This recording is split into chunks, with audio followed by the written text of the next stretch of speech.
常在下午來這裏寄信件，逢禮拜流連藝術展，還是未間斷。何以我來回巡邏遍，仍然和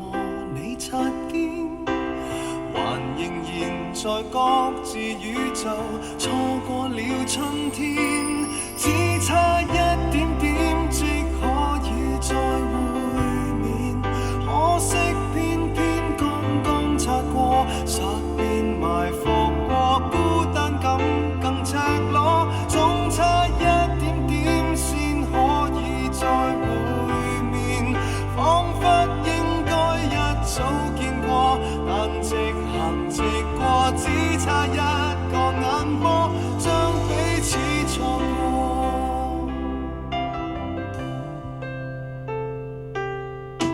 遲兩秒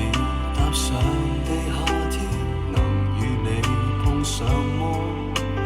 如提前10步入電梯，誰又被錯過？